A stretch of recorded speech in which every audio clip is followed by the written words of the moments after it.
함께 합독하신 말씀 중심으로 에덴에서의 유혹이라는 제목으로 은혜 말씀을 나누겠습니다. 지금은 미국뿐만 아니라 전 세계에 테러로 말미암아 긴장과 공포와 불안 속에 살아가고 있습니다. 그래서 21세기는 테러의 시대다 그렇게 병하기도 합니다. 그리고 이 미국 땅에 총기로 인하여서 죽어가는 사람들 얼마나 많은지 모릅니다. 하루 평균 총기 사고에 죽어가는 사람 숫자가 얼마나 될까요? 80명입니다. 80명. 10만 명당 총기 사고 사망률은 5.5명이 된다고 합니다. 한국의 자살률은 얼마나 될까요? 10만 명당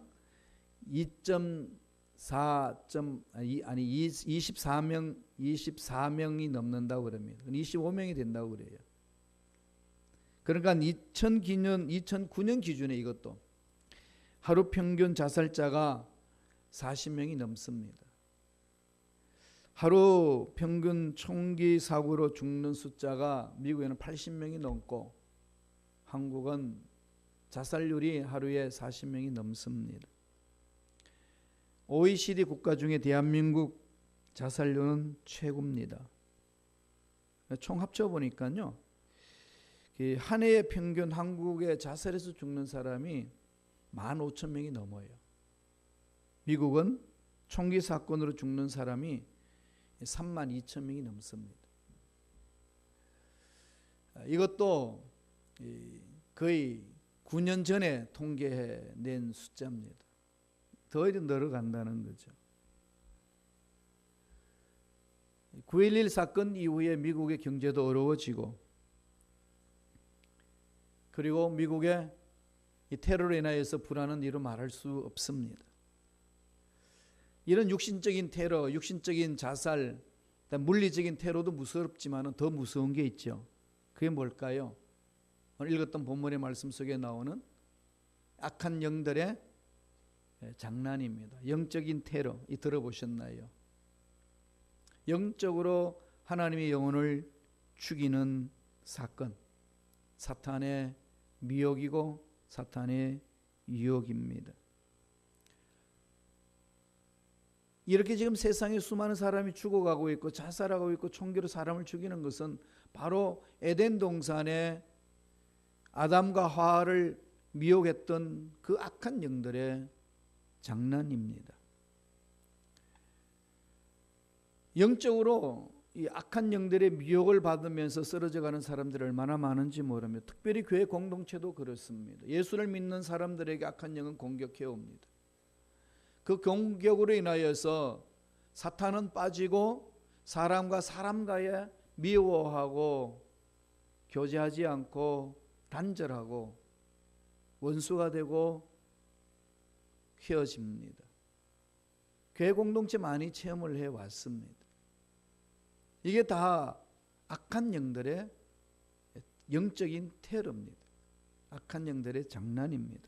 이거 분별하지 못하면 당합니다. 그래서 지금 육체적으로 또 사회적으로 일어나고 있는 모든 문제들에 있어서 사람들이 악해서 그렇게 하지만 악한 마음을 어떻게 갖겠습니까? 악한 영들이 그렇게 미혹하기 때문에 그렇습니다. 오늘은 에덴 동산에서 일어나는 이 미혹을 말씀을 통해서 살펴보겠습니다. 구약을 지나서 신약에 와서는 또 베드로가 이렇게 권면을 합니다. 베드로전서 5장 8절 9절을 보면은 근신하라 깨어라 너희 대적 마귀가 우는 사자같이 두루 다니며 삼킬 자를 찾나니 너희는 믿음을 굳게 하여 저를 대적하라. 이런 일 저런 일로 인하여서 마음에 상심하게 하고 낙심하게 합니다. 하나님 앞에 부르짖었는데 하나님 응답이 없어서 찾아오는 낙심, 하나님 뜻대로 멋지게 살아보겠다고 했는데 연약함으로써 넘어지는 사건들, 계획했고 부르짖었던 그 일들이 사업장이나 직장이 일어나지 아니할 때 내 자녀들은 이렇게 될 것이라는 기대 속에 하나님 앞에 몸부림쳤건만 되지 아니할 때 찾아오는 낙심, 이런들이 이런 것들이 얼마나 많은지 모릅니다. 이런 배후 세력이 있어요. 그래서 사도 베드로는 너희는 믿음을 굳게 하여 저를 대적하라. 대적해야 됩니다. 영적으로 분별하지 않으면 넘어지기 때문에 그렇습니다. 오늘 본문은 인류의 역사상 처음으로 악한 영 사탄이 아담과 하와에게 접근하여서 일명 영적인 테러를 행하는 사건이 일어났습니다. 그 사건을 말해주고 있습니다. 영적으로 범죄를 했습니다. 죄가 이 세상에 어떻게 들어온지를 보여줍니다. 이 아담과 하와를 넘어뜨렸던 사탄의 악한 영들이 동일하게 지금 저와 여러분에게도 미혹하고 넘어지게 만듭니다. 이건 시간과 장소를 구분하지 아니하고 남녀노소를 구분하지 아니하고 많이 가진 자 적게 가진 자 많이 배운 자 적게 배운 자 구분하지 않습니다. 이 교회 저 교회 구분하지 아니하고 산발적으로 공격해 옵니다. 신앙생활을 하면 할수록 이런 악한 영들과 대면해야 합니다. 싸워야 됩니다. 그럼 넘어지게 하는 악한 영들의 이 단계가 있어요. 이 유혹의 단계를 잘 분별하고 그런 단계 속에서 적절하게 대처를 해야 합니다. 그래야 영적으로 승리할 수 있습니다. 악한 영들은 4단계로 우리에게 접근해 옵니다. 첫 번째 단계가 왜곡의 단계입니다. 거짓말로 찾아옵니다. 지금 세상에 일어나는 뉴스들 믿을 만한가요? 제가 학생들 가르칠 때 기자 되기를 원하는 학생들에게 늘 이 팩트에 올바르게 전달하는 것에 대해서 강조를 많이 했습니다. 그런데 교묘하게 이 팩트를 이야기하면서도 사람을 속입니다. 그래서 신문지상에 나오는 이야기들 잘 분별해야 됩니다. 특별히 지금 이 유튜브에서 올라오는 내용들은요, 이 페이크 뉴스가 얼마나 많은지 모릅니다. 거짓말들이 너무 많습니다. 그 거짓말이요, 너무 참말처럼 만듭니다. 악한 영들이 그렇게 장난을 칩니다. 잘못된 마음을 가지도록, 잘못된 사실을 마음판에 새기도록 미혹합니다. 에덴 동산에 하와에게 악한 영이 접근해가지고 어떻게 미혹을 합니까? 이렇게 미혹을 합니다. 창세기 3장 4절을 보세요. 읽어볼까요? 뱀이 여자에게 이르되 너희가 결코 죽지 아니하리라. 하나님의 말씀을 뒤집어 버립니다. 하나님 뭐라고 그러셨나요? 정녕 죽으리라. 에덴 동산에 선악을 알게 하는 나무와 생명나무를 창조하시고 여러 가시 나무를 창조하시고 그 속에서 하나님이 말씀합니다. 다 먹어도 좋은데 동산 중앙에 있는 선악과 열매를 먹지 마라. 너가 먹는 날에는 정녕 죽으리라. 선악과는 뭐죠? 하나님의 절대 주권을 말합니다. 우리가 하나님 형상을 입었기 때문에 위대한 일들을 감당할 수 있습니다. 그 인간의 능력이에요. 그러나 너희들은 피조물이야. 그걸 기억해 라고 하나님이 말씀하시면서 명령하신 것이 동산 중앙에 있는 선악과 열매는 따먹지 마라. 이 말은 하나님의 절대 주권은 손대지 마라. 네가 여기에 손대는 날은 정녕 죽으리라. 그렇게 말씀했는데 사탄은 들어와서 미혹합니다. 왜곡시키는 거죠, 말씀을. 뱀이 여자에게 이르되 너희가 결코 죽지 아니하리라. 너무 다르잖아요. 너무 다른데 이게 너무 다른 내용을 그럴듯하게 꾸며가지고 말하면은 그게 참말로 들리기 시작할 때가 있습니다. 마귀는 그것을 압니다. 그렇게 해서 끊임없이 거짓된 소식을 그 마음판에 새깁니다. 본문에 그러잖아요. 뱀이 물어서 여자에게 말합니다. 하나님이 참으로 너희더러 동산 모든 나무 실과를 먹지 말라 하더냐? 하나님 언제 다 먹지 말라고 그랬나요? 이렇게 그냥 그럴듯하게 숨겨서 찾아옵니다. 그리고 하나님이 참으로, 좋으신 하나님이 참으로 그렇게 뜨냐? 이러면서 자꾸 사람들의 생각을 이렇게 흔들어 놓습니다. 왜곡시킵니다. 정신 차려야 된다는 거죠. 그래서 이 말 저 말 대화를 나누면서 사탄이 단도직입적으로 외칩니다. 죽지 않는다. 따먹으라. 철저하게 거짓이고 하와를 속이는데 처음에는 아니야 라고 시작했다가 그게 계속 듣기 시작하면은 그럴듯하게 꾸몄던 이야기가 진실로 들리기 시작합니다. 왜곡시키는 단계를요 잘 분별하셔야 됩니다. 이게 내가 듣는 정보가 사실인지 아닌지 늘 말씀을 통해서 말씀이 기준에 대해서 분별을 해내야 됩니다. 두 번째는 어떻게 할까요? 왜곡시키면요 두 번째 주는 단계에 있습니다. 뭐 할까요? 의심하게 합니다. 의심의 단계입니다. 왜곡되어 있으니까 거짓말로 하니까 혹시 그렇지 않을까? 뭔가가 있는 거 아닐까? 아니 뗀 꿀뚝에 연기가 나겠냐? 뭔가 냄새가 있는 거야. 이런 마음을 갖게 하는 거죠. 의심의 단계로 들어갑니다. 마음을 흔들기 시작하는 거죠. 어떻게 흔듭니까? 3장 5절 보세요. 창세기 3장 5절 다 같이 읽겠습니다. 너희가 그것을 먹는 날에는 너희 눈이 밝아 하나님과 같이 되어 선악을 알 줄을 하나님이 아심이라. 너희들이 하나님 되는 걸 하나님이 두려워하기 때문에 그걸 못하도록 막는 거야.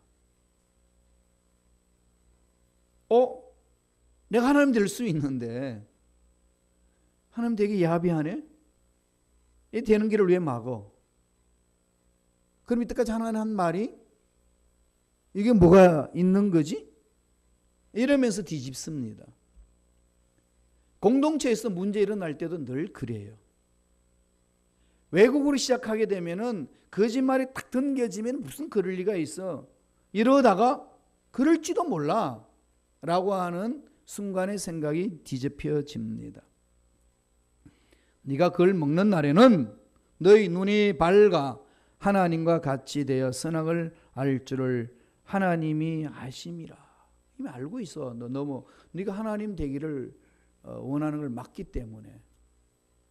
마귀는 계속 인간에게 하나님 될 수 있다고 부추깁니다. 지금 세상 문화와 세상 문명 보세요. 세상에 생하는 모든 가치관들은 인간이 하나님 되려고 몸부림을 칩니다. 하나님 대신해서 그 자리 쓰고 싶은 거예요. 선악을 따먹는다는 것은 하나님의 심판의 자리고 절대 주권 자리인데 그 자리에 들어가서 내가 하나님처럼 사람 정죄하고 그렇게 살겠다는 겁니다. 그런 게 악한 영들은 우리의 약한 점을 알기 때문에 그것을 부추깁니다. 창세기 3장 6절 상반절을 보세요. 한번 읽어보겠습니다. 여자가 그 나무를 본즉 먹음직도 하고 보암직도 하고 지혜롭게 할 만큼 탐스럽기도 한 나무인지라. 이제는 이렇게 보이지 않았어요. 이 나무가 먹음직 보암직 지혜롭게 할 만큼 탐스럽지 않습니다. 하나님이 명령하셨기 때문에 그 명령에 대해서는 자기는 늘 경계가 할 수 있는 게 있는데 흑암의 세력이 와서 미혹하기 시작하니까 나도 모르게 마음이 계속 이렇게 요동치는 겁니다. 뭔가 있을 것이다 의심과 함께 바라보니까 그러네. 먹음직스럽고 보암직도 하고 지혜롭게 할 만큼 탐스럽네. 이게 뭔가 있네. 마음이 벌써 그쪽으로 확 끌려버리는 거죠. 사탄은 이렇게 미혹해 옵니다. 여러분 직장생활, 가정에 또 사업장에 사람과의 관계 속에서도 어떤 사건이 왜곡되기 시작하게 되면 계속 그렇게 나옵니다. 아무 일이 아닌데도 교회 공동체 사건 터지는 것은 그렇게 일어납니다. 악한 영들은 그렇게 장난을 칩니다. 정말로 묘해요.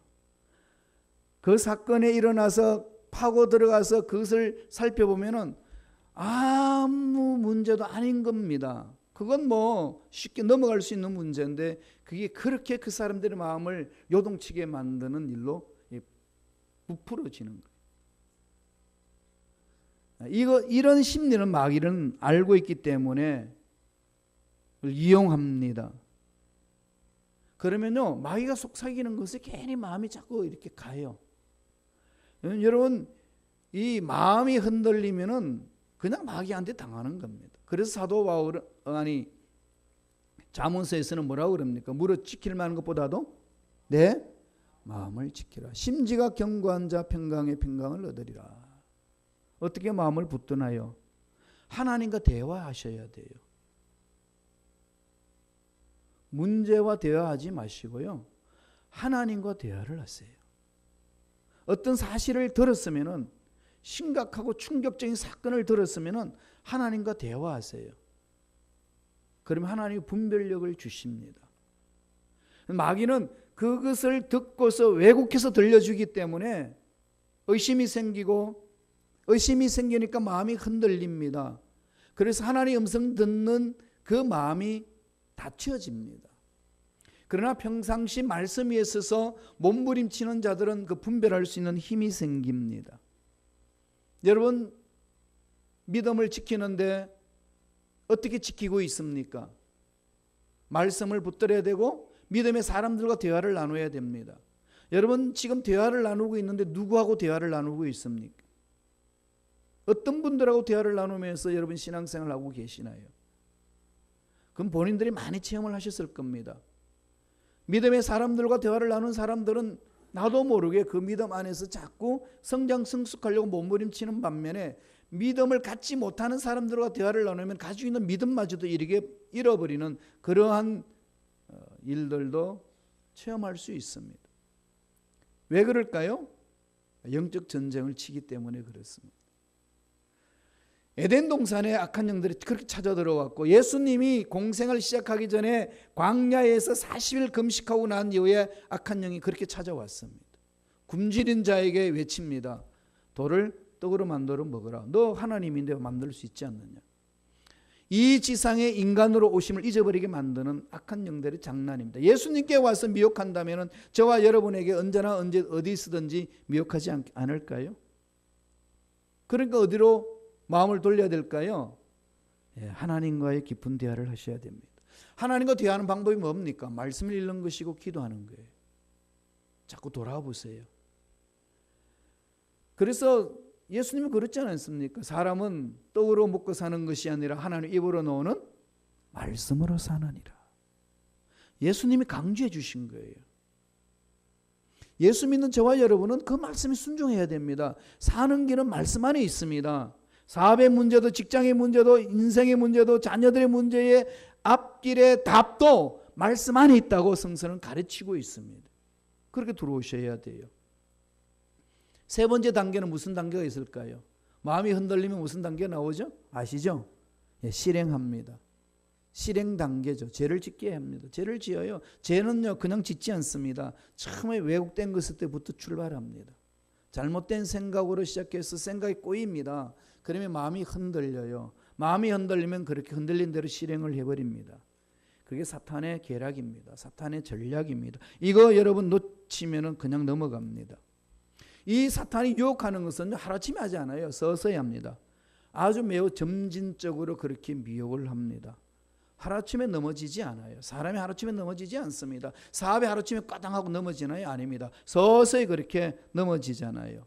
마찬가지입니다. 우리가 신앙 안에서 올바로 서지 못하도록 만드는 건 악한 영들이 그렇게 장난을 칩니다. 창세기 3장 6절을 보실까요? 한 목소리 다 같이 한번 자막을 통해서 읽겠습니다. 여자가 그 나무를 본즉 먹음직도 하고 보암직도 하고 지혜롭게 할 만큼 탐스럽기도 한 나무인지라 여자가 그 실과를 따먹게 돼 있어요. 끌리는데 이미 마음이 그쪽으로 갔는데 안 먹겠어요? 그럼요. 죄를 지을 때 여러분 사실을 돌아보세요. 이미 마음에 죄 짓고자 하는 마음이 이미 열려 있습니다. 그럼 그냥 짓는 거죠. 그리고 한 번 죄를 지으면 그 다음부터 죄 짓는 것은 쉬워요. 한 번이 어렵지 그 다음부터는 쉽습니다. 죄가 이 에덴 동산에 들어오기까지는 악한 영들이 교묘하게 들어오지만은 한 번 들어온 죄악이 다음 사람의 죄를 짓게 만드는 것은 쉽습니다. 결국은 하나님께서 하신 말씀이 거짓말처럼 여깁니다. 아니구나, 뭐가 있네. 역시 먹음직도 하고 탐스럽네. 하나님 될 수 있는 길이 있는데 하나님 막으셨네. 하나님 하신 말씀이 거짓말이야. 믿을 수 없어. 그래서 그 말씀을 접고 마귀의 말에 순종하는 거죠. 이래서 넘어집니다. 이래서 신앙생활에서 떨어져 나가고 매달리지 못하고 하나님의 말씀이 서지 못합니다. 정신 차려야 됩니다. 어떻게 말씀에 있어서 몸부림치세요. 가룟 유다가 예수님을 팔 때 어떻게 시작됐습니까? 요한복음 13장 2절 보세요. 늘 말씀을 통해 제가 강조했습니다. 다 같이 읽겠습니다. 마귀가 벌써 시몬의 아들 가룟 유다의 마음에 예수를 팔려는 생각을 넣었더니, 마음에 무엇을 넣어준 거죠? 생각, 예수를 배반할 수 있는 생각을 넣습니다. 넘어지기 전에 넘어질 수 있는 생각이 먼저 우리 속에 들어옵니다. 그게 서서히 쌓이면 내 마음이 혼동됩니다. 흔들립니다. 까짓것. 이게 그냥 접수됩니다. 그러면은 행동하는 것은 순식간이에요. 이게 마귀의 장난이라고. 그래서 정신 차리라는 것, 깨어서 기도하는 것, 말씀 위에 서라는 것 강조합니다. 우리 순복음 교인들은 대체적으로 뜨겁습니다. 동의 안 되나요? 순복음 걸으면 불러 뜨겁잖아요. 특별히 김판호 목사는 목소리가 커요. 제가 왜 목소리 큰 줄 압니까? 물론 가슴에 불이 있으니까 이마에도 빛도 내고 뜨겁지만은 더 근본적인 원인은요, 제가 오른쪽 귀가 약해요. 잘 안 들려요. 그래서 사람들 말을 들으려면 왼쪽으로 대체적으로 귀를 기울이고 집중을 합니다. 그러나 오른쪽이 잘 안 들리니까, 제가 잘 못 들으니까 다른 사람들도 못 들을 것 같으니까 소리가 높아집니다. 투병 생활 7년 하고 난 이후의 사건이에요. 10대 말에 제가 엄청나게 투병 생활을 했다고 그랬잖아요. 그래서 눈도 많이 약해졌고 귀도 많이 약해졌어요. 그러니까 그 이후부터 제 목소리가 커지기 시작했어요. 쟤한테 안 들리니까 남도 안 들린다고 생각하는 거죠. 사람은 늘 자기 중심으로 살잖아요. 그럼 목소리가 커요. 그러면 제가 막 외치면 김 목사님 어딜 가는 순복음교회 목사예요. 그럼 순복음이 뭔데? 그럼 물어보면 뜨거운 거예요. 그래서 연합 모일 때의 대표 기도는 꼭 저를 찾습니다. 그리고 성령 충만 받기 위해서 기도 인도해달라고 그러면 저를 찾아요. 순복음 뜨거워요. 그런데 그 뜨거움이 불로 성령을 사모하다가 보니까 약한 게 있습니다. 뭐가 약할까요? 말씀의 신앙이 뿌리를 제일 못 내리고 있어요. 원래는 순복음 풀가스풀 처치는요, 말씀을 그대로 믿는 것이 순복음이에요. 그래서 순복음이 태동이 1901년에 시작된 건 베델 힐링 하우스에서 시작됐어요. 거기서 어떻게 출발했냐면요, 거기에 있는 파마 목사님이 감리교 목사님이에요. 그분이 성령 운동을 하시는 분인데, 우리가 성령 충만을 받고 성령에 사로잡히면은 어떤 일이 일어나는지 연구해보자 라고 일주일 동안 숙제를 줬습니다. 신학 학생들한테. 그래서 일주일 동안 연구하고 나서 그 파마 목사님이 와가지고 물어봤습니다. 뭐냐 하고 했더니 이구동성으로 일치가 되는 게, 성령이 임하니까 성령의 체험과 함께 은사를 체험하고 능력을 맛보고 방언이 일어납니다. 그래? 그러면 우리가 그렇게 믿고 가야 되지 않겠뇨? 라고 해가지고 기도회를 시작을 했어요. 그래서 그 중에 30살 먹으면 오즈만 노처녀 학생이 방언을 받습니다. 중국 방언을 받았다고 기록되어 있어요. 그래가지고 성령 충만 체험하면 방언이 일어난다라고 체험했기 때문에 그 운동을 일으켰던 것이 순복음이에요. 그래서 1907년은 로스앤젤레스에서 아주사 그 거리에 성령의 놀라운 역동적이 일어났습니다. 초대교회에 일어났던 사건이 일어난 거죠. 그럼 그 운동이 출발 어디서 온 거죠? 성경 연구에서 왔습니다. 그게 순복음의 출발점이에요. 그래서 순복음은 말씀 중심과 성령 중심으로 가는 겁니다. 그렇게 가야 돼요. 그러니까 날마다 말씀으로 마음을 지켜야 됩니다. 말씀에 뿌리를 두셔야 돼요. 그래야 죄악을 범하는 그 단계에서 끊어낼 수 있습니다. 네 번째 단계, 마지막 단계는 무슨 일이 일어날까요? 전념의 단계입니다. 나만 죄짓고 끝나는 것이 아니라 남을 죄짓게 만듭니다. 이게 마귀 장난이에요. 썩은 사과 하나가 있으면은 그 하나로 썩어서 끝나는 것이 아니라 그 박스 속에 전체 사과를 다 썩게 만들면 다 아시잖아요. 썩은 썩은 것을 오려내든지 사과를 치워야 그 다른 사과를 건져낼 수 있습니다. 공동체 내에 죄가 들어오면은 그 죄가 그 사람만 넘어지게 만드는 것이 아니라 전체 공동체 죄악 가운데 머물게 합니다. 말씀을 봅니다. 창세기 3장 6절 하반절에 있습니다. 창세기 3장 6절 하반절 다 같이 한 목소리를 읽겠습니다. 여자가 그 실과를 따먹고 자기와 함께한 남편에게도 주매 그도 먹은지라. 이 여인이 너무 다정다감하지 않아요? 나도 먹고 배불렀으니까 사랑하는 님에게도 배불리 해줘야 되는 게 이 하와의 마음이에요. 죄는 그렇게 전념됩니다.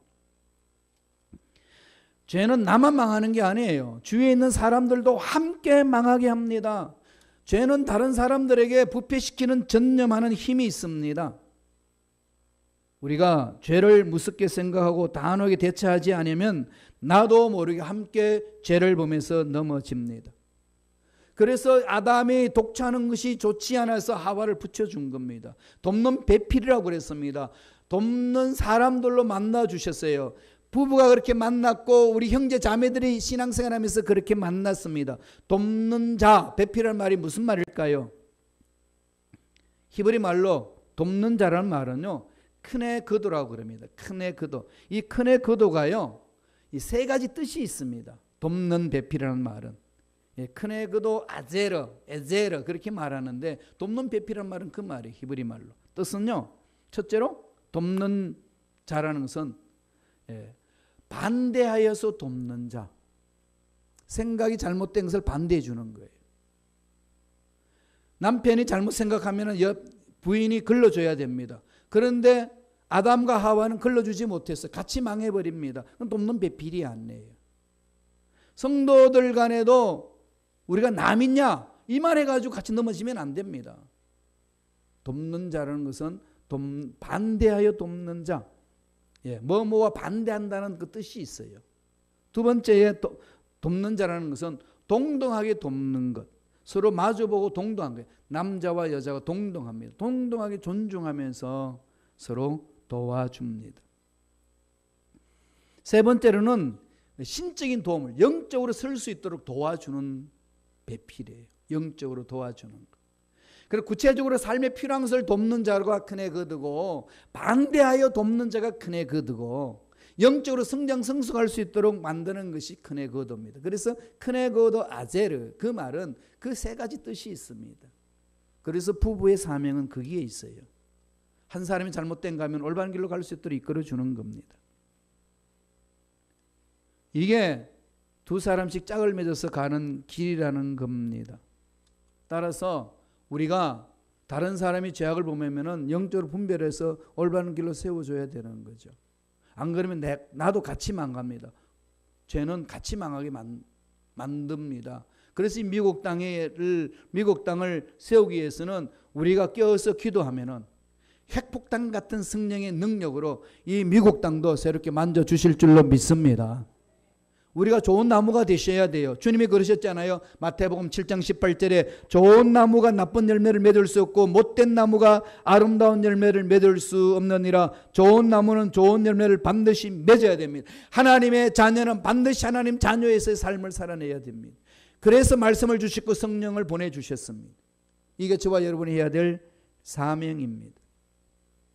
마귀의 유혹에서 벗어나시려면 말씀에 있어서 성령 안에서 쫓아내야 됩니다. 나사렛 예수 이름으로 명하노니 모든 원수마귀는 떠나갈지어다. 우리를 넘어지게 하는 사탄은 사라질지어다. 선포하고 쫓아내면서 마귀한테 속지 마시고 승리하는 믿음의 일꾼들 되시길 간절히 축원드립니다.